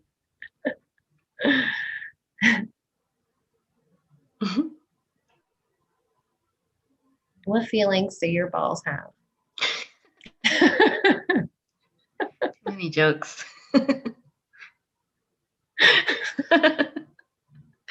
What do they feel like? Well, they're soft, mushy. Well, they feel very loving and again calm, peaceful. I feel that like there's just this that surrender. Like I don't really need to know anything right now as I hold my blue balls. And I just am allowing that to be okay. I don't need to know right now. Good. I'm good right now. My balls feel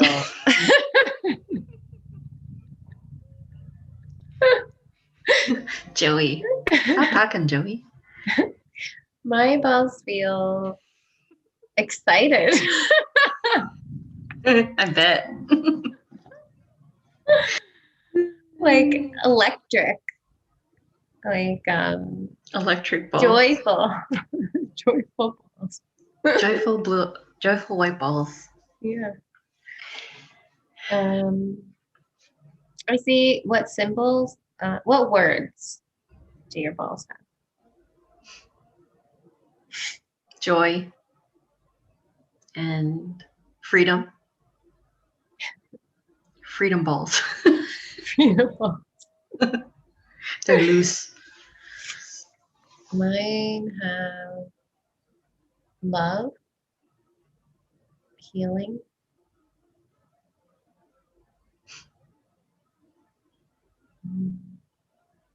purity.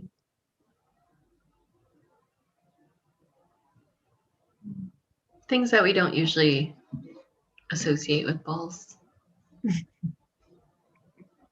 And how heavy or light are your balls?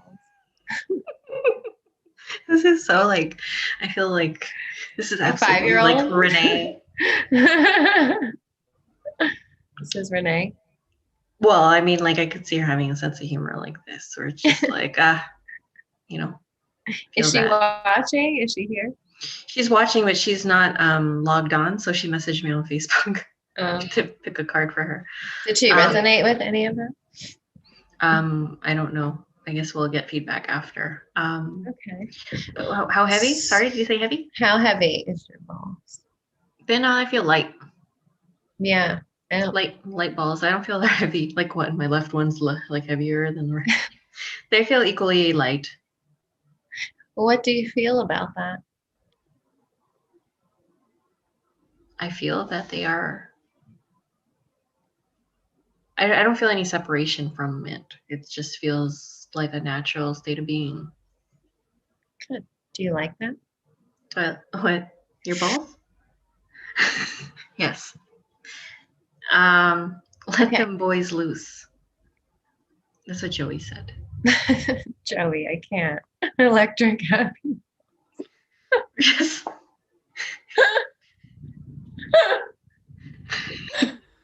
So like 5 right now. That's fine. We need to So play, funny. like have that. It doesn't have to be so serious. Yeah. I think that's why she added this to the Rebel deck, because Rebels will be like, okay, let's talk about the balls. As seriously and as childish as we want. And true, like it's bringing out that play in you. Yeah. Electrifying. Yeah. Electrifying, yeah. It's bringing out that play where you play with your balls and you just embody they're part of you.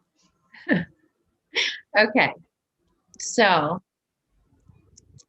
okay. When you're ready, choose one of your balls. Okay. The other may be there waiting for you later on if needs be, or it might be easily released if that most serves your life path and career journey. You may like to take that chosen ball of light and imagine sending it out into the universe with love.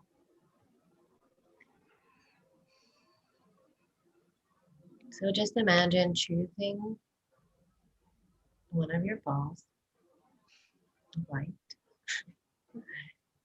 and sending it out to the universe with love. Like you can't read that seriously. You can't. Right? At least our crowd. I know Serena has a sense of humor. Joey obviously does. I mean, it's just you can't. Yeah, me, Carrie too. Like it's just. And then say, Oh, okay. Say, my choices flow easily my choices flow easily from my heart, from my heart, and I tread my path and I tread my path with certainty and grace, with certainty and grace, always within always within the merciful protection the merciful protection of unconditional love. of unconditional love. So be it. So be it. It is done. It is done. When you are ready, open your eyes. You have completed the healing process. Fab. How's everybody feeling out there? Electrifying? At least we got a laugh. How's Renee? Did she resonate with any of that? I'll find out. Oh, so the second card was faith in the process. Oh, perfect. See, so it goes with the whole thing. It's just like you cannot, however, your heart, if you are going by your heart language and honoring yourself there, boom. And having faith that whatever choice you make is the right choice. Even if it leads you in the quote unquote wrong direction. Because whatever happens, you're going to learn from that experience. There is no wrong. right or wrong choice. It's only a decision. It's only a choice between which path you want to choose. There is no right or wrong. And so often we get caught up in the decisions that we need to make as if they're life or death, when it's really not. You can always choose again next time, right? It's not, nothing is permanent. Okay. I hope that resonated with you, Renee. Thank you for participating. That was a really fun process for everyone. Did someone else want a card? Maureen.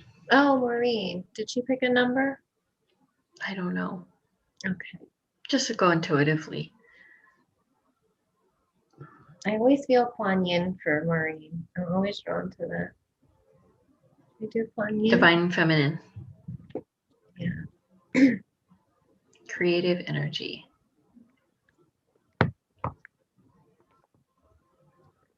Thank you, Joey, for the laughs.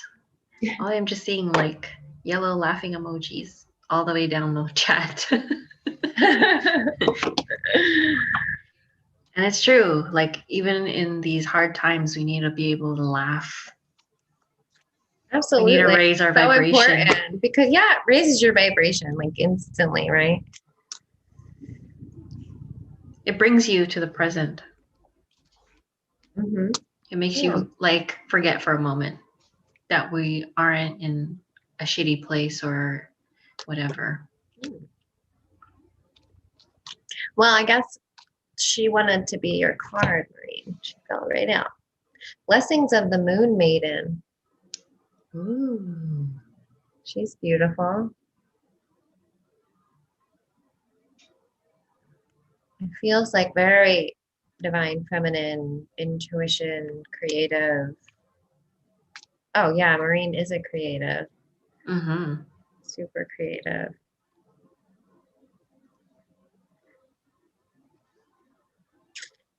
Oh, the Moon Maiden with her lucky hair brings auspicious tidings of prosperity and abundance to you now.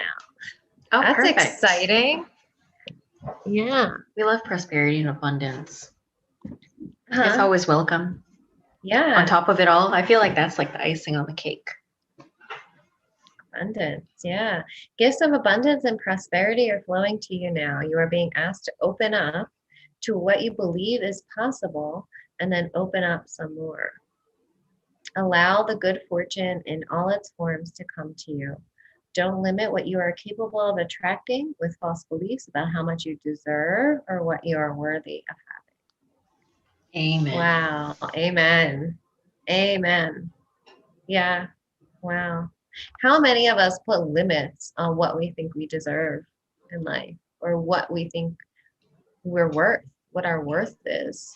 Yeah, if you guys look at our old videos, you'll see like Tina and I didn't. Never mind. No, I'm kidding. Go ahead. Yeah, we struggled a lot with trying to put a price to our services. Yeah. Because it's like, how do you put a price to something that is so natural to you and that you think like people are gonna pay for? You know? Yeah. Until you start doing it. So we always started really tiny, teeny tiny. People like in the beginning got a really great deal at the time. And then now it's like it was now we're like talking about putting it up, like, and I find that's like a really great, at least a great recognition of the work and effort that we put in, the amount of heart we put in, and how much we really absolutely want our clientele to thrive and to come to meet us where we are now through all the work that we've gone through to get here.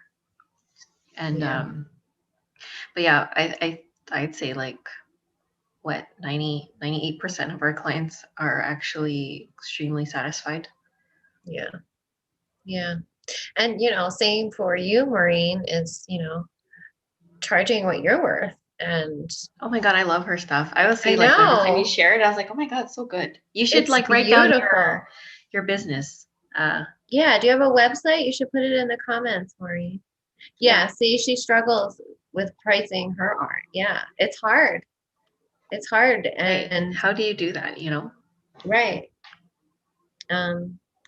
I because don't you're think worried that no one's gonna want it or it's too much, like, oh, that's too expensive, right. the right people are But going that's to our own limiting beliefs. yeah. That's our own limiting beliefs about what we and it's about how much we value our work. So how much do you value that? How much is that worth to you? Because I know when Marie makes those creations, she's putting every ounce of her heart into that. Every ounce of good intention and will, and she just wants to give that customer the feeling that she feels while making it. She's putting her whole like spirit into that. Mm-hmm. And how much is that worth to someone? It's hard to put a price tag on that. So definitely, I think this is a call to increase your prices, Maureen. Yeah. Yeah, and to know that you're worth it. To know that you're worth it and to allow that abundance to flow through you. Because when we limit ourselves in the way that we do, that we're not valuable, people will value us as much as we value ourselves. And so we have to be the ones to show other people how to treat us. So valuing yourself. And the moon maiden comes into your life now to bless you with great generosity and good fortune and peace. And we must trust how these blessings come to us and accept that we may need to grow for those blessings to manifest in our lives. So, yeah, releasing ourselves from those limiting beliefs about our value and our worth, um, and believing that we're worth more. And so we have to do that growth, um, have that evolution in order to attract the abundance and prosperity that's just there waiting for us. It's like, okay, you need to shed these layers now and start valuing yourself, and then you'll align with these blessings. Yeah.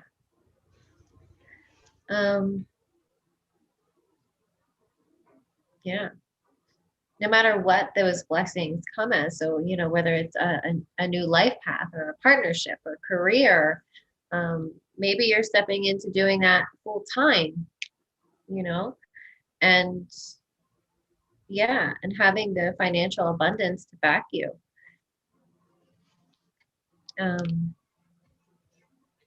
And sharing what you have with others in a way that fills you up and doesn't deplete you, right? Because we don't want to be giving from our depleted energy anyway. We want to give from a place of joy and abundance and overflowing with that energy, giving that energy to others. So never giving from a place of depletion. The divine feminine endlessly creates over and over again, flowing in cycles, just like the moon. If you have been through a challenging cycle where your creative ability to manifest seemed to be impeded, this oracle indicates that the tide is changing and your finances, energy, relationships, and vocation are being infused with abundant universal energy now. Accept this divine grace and know that your abundance helps others feel abundant too. It is a spiritual service to live a life of fullness and joy. Yeah. And there's this belief in the community that healers need to be poor, or healers shouldn't charge for their services, right? Or your creation. But you don't ask someone who, creates art to give their art away for free. Like, they put all of their heart and soul into that, it's like a gift. Right. So yeah, so the more you are full and joyful, the more abundance you have, the more you're able to share your gifts with the world. Yeah. So the healing process says take a few moments to consider the area in your life where you would like growth, healing, and abundance.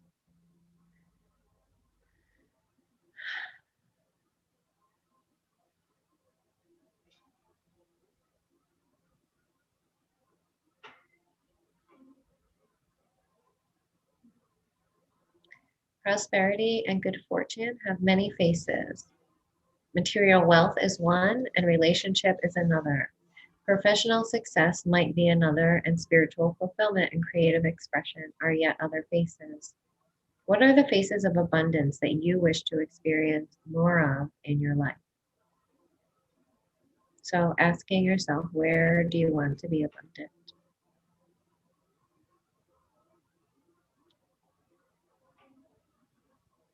Once you have identified which areas you would most like to receive healing in, realizing that the healing will usually affect all areas of life no matter what, take time to articulate and perhaps write down in your journal at least 3 negative beliefs that you have about this part of your life.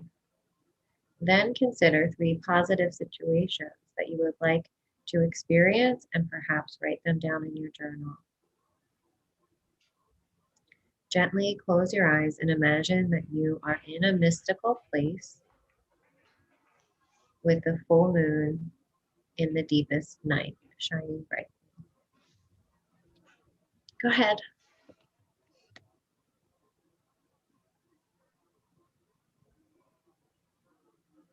You are in a mystical place with the full moon in the I'm seeing a deepest. wolf howling. Moon is shining super bright. You can feel the calm breeze across your face and through your hair.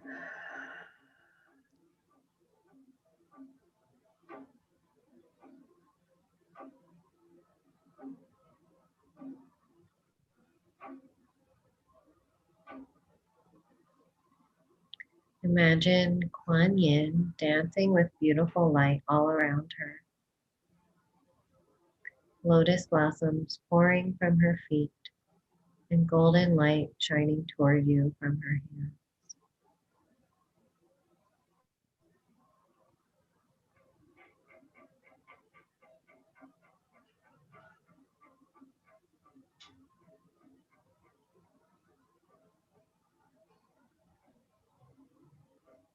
Imagine offering her your negative beliefs.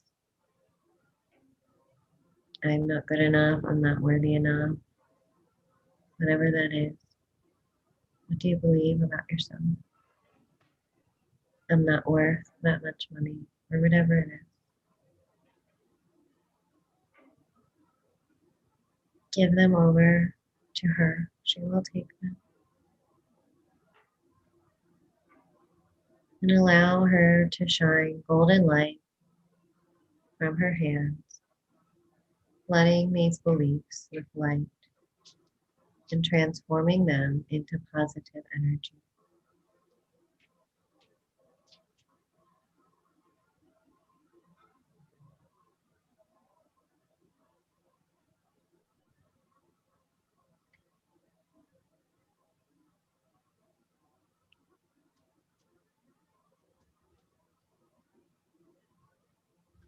Imagine the lotus blossoms of her feet tickling the crown of your head as she sends a healed, positive energy back to your heart chakra.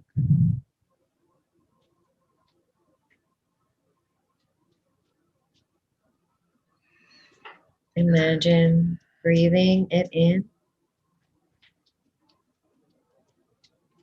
breathing in that positive energy. And when you are ready, we can say the prayer below or simply say thank you and open your eyes.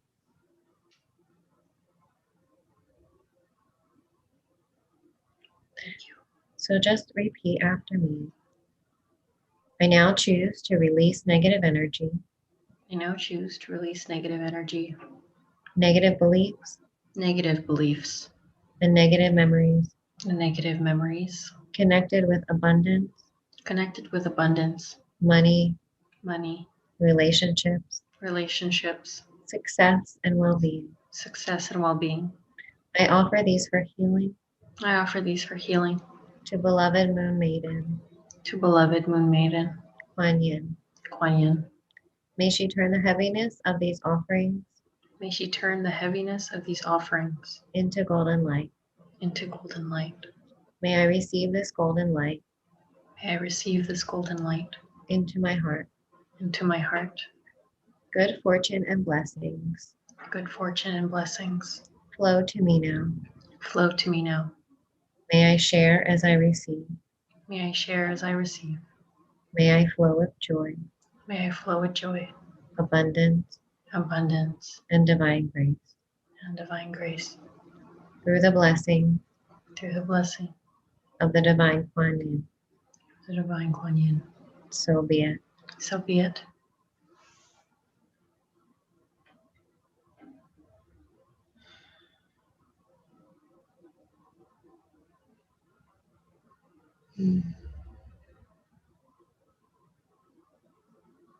That was powerful.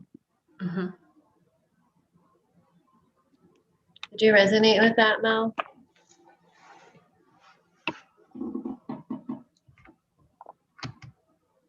No discounts. That's what we said in our video too. I remember our light council even had I channeled my Syrian light council, and this was like before Tina and I were like really getting into our business and rolling out our stuff. And he was, yeah, they were saying like, those discounts are real cute, But you have to know the worth of your work, the worth of how much effort and love you put into it. You're putting your heart and soul in it because you believe in it so much. It's not even work. It's like this is your passion, your call, your mission on earth. Right. And think about how much energy you put into each one of those creations, and you need to have value for that. And it is a practice standing up to people, and the right people will come. I feel like those people are there to show you that where you need to work in that block. It is a block. And then because the moment that you stand up for yourself and believe in the worth of your art and creations, the right people that are going to value your effort, and they will pay for it at the price that you ask for. They absolutely will. When people really want something, they're going to pay for it. They're going to invest in it. Yeah. And people should value your work. I mean, I can tell that you don't charge. I don't even know what you charge, but I know that it's probably less than what you deserve. Yeah, don't do Groupon anymore, Maureen. Got to get out of the Groupon. Yeah. It's hard though. It is a process of releasing those beliefs and standing up for yourself and what you deserve. So You can listen back, Maureen. yeah. Oh, that's right. You're like just starting your day there. She's in Australia.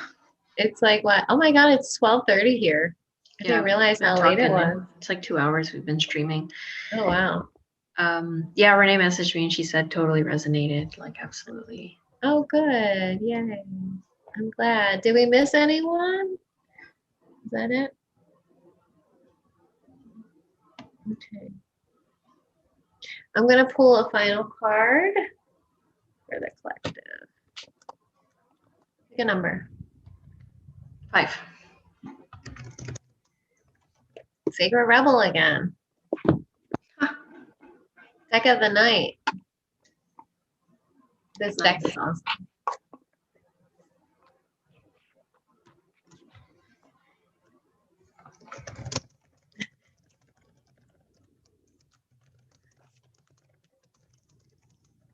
What are you laughing at, Joey?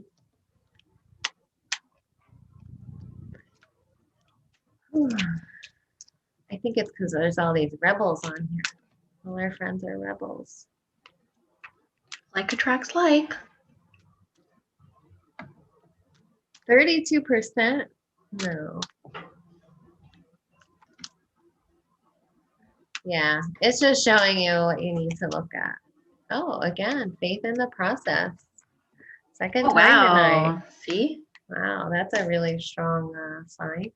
Faith in the process. Joey, I'm going to be dreaming of you guys tonight. Joey, I'm going to have to put out my invisibility cloak. Joey. Oh, it's 4:25 p.m. Wow. So wait, how many hours difference? 16? 16. Wow. Something. Yeah. Marines in Australia. Where's everybody else at? Joey's in the dreams. Joey's dream is on the West Coast. All right, one more. Oh yeah, Serena's 10:26 p.m. here. February 3rd. Reclaim power. Ooh. And destruction. They all came out together. Yeah. Reclaim your power. Yes. So letting those old beliefs fall away and reclaiming your power. Yeah. I love that. I love how it all just comes together. Everything is just so appropriate and just knows. Spirit knows.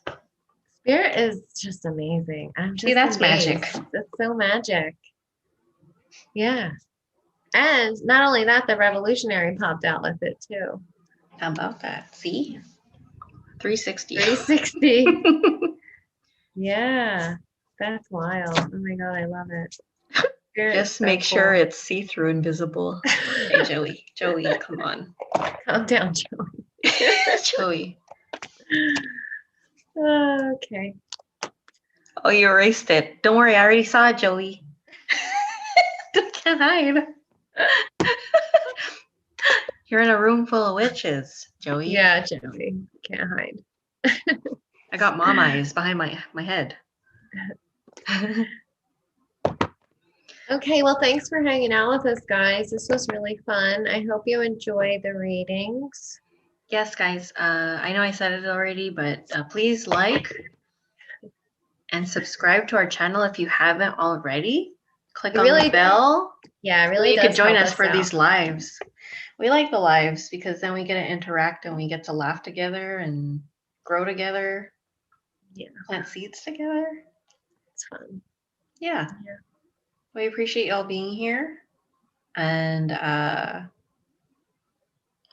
yes. Yeah, this is the Dex Arena. It's Threads of Fate Rose Edition. I love this deck. Somebody said the black made them feel sick, but I don't know. I really like it. It feels very deep and layered. Like there's a lot of. How deep can you go? How deep there. do you want to go? We love you so much, everybody. Yeah, have a beautiful night too. I'm glad you guys joined. 10 people. Wow, that's nice. like a record. Like the video. Yeah. I'm looking at the numbers. It's not moving. Here, I'm gonna like it. I didn't like it yet. There's 5. Okay, we love you guys. Mwah. Thanks for hanging out with us, and we will see you next time. Yeah, I'll let you know how my diet goes. Okay, bye.